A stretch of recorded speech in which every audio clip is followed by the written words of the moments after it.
أما بعد، فيا حضرة رئيس هذه الحفلة الميمونة المنعقدة تحت رعاية جامعة دار الأفكار الإسلامية شيتاغون وضيوفنا الكرام، إن هذه الفرصة فرصة ذهبية، حيث أتاح لنا أن نخطب فيها خطبة مختصرة حول الموضوع رؤيا إبراهيم عليه السلام.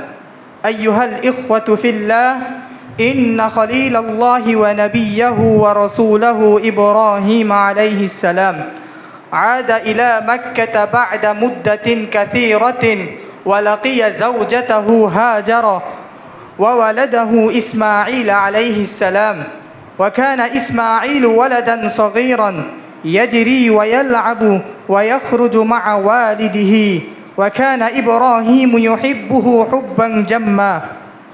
وذات ليلة رأى إبراهيم في المنام أنه يذبح إسماعيل عليه السلام، وكان منامه مناما صادقا، كما قد ذكر في القرآن الكريم أن الله تعالى يقول: فلما بلغ معه السعي قال يا بني إني أرى في المنام أني أذبحك فانظر ماذا ترى.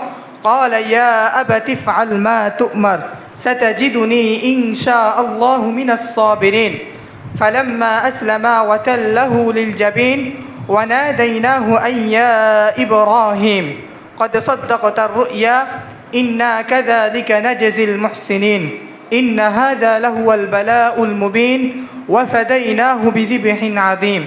فنجح إبراهيم في الامتحان، وأحب الله عمل إبراهيم، فأمر المسلمين بالذبح في عيد الأضحى.